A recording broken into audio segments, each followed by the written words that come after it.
Bonjour, c'est Pio Marmaille et vous êtes sur le tapis rose de Catherine.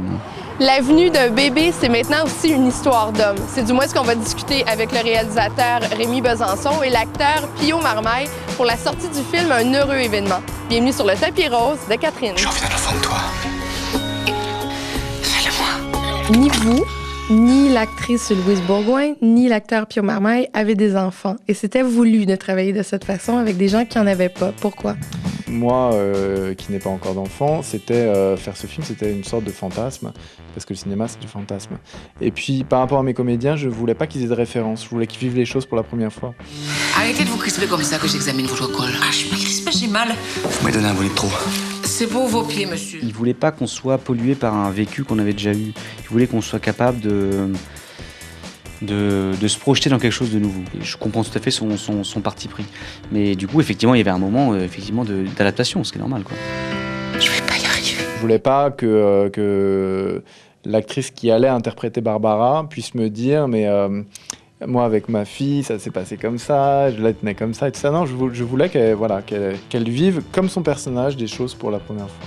Vous avez dû construire une relation, un couple en fait à l'écran avec Louise Bourgoin. Vous avez dû passer certains moments ensemble pour alimenter cette chimie. Ouais, nous on a loué des enfants dans une société qui s'appelle Local Kids.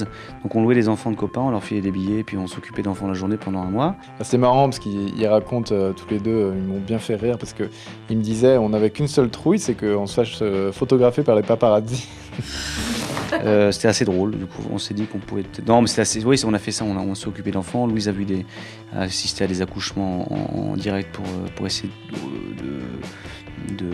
de copier aussi ce que vivaient les femmes qui accouchaient en vrai.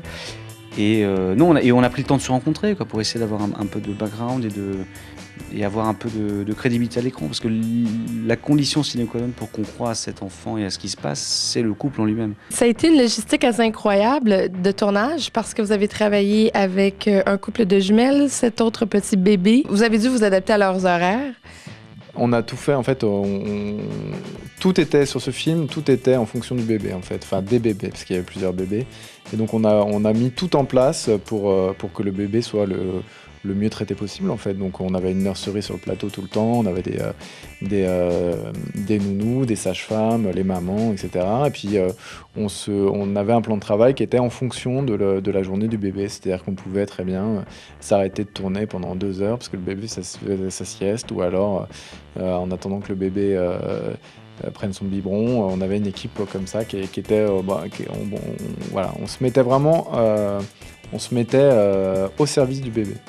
C'est-à-dire que 9 bébés partout par terre dans les couloirs, c'est avec les enfants, les coachs, les machins, les nonnes, les cris, les machins, les trucs qui jouent et qui c'est rigolo. Et puis en fait pendant 3 mois, ça peut être parfois c'est pénible. Je sais plus comment faire, là. J'ai plus aucune joie, je suis complètement vidée.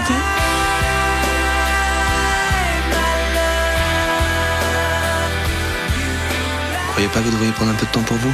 Sortir, voir des amis, vous amuser. La vie, quoi.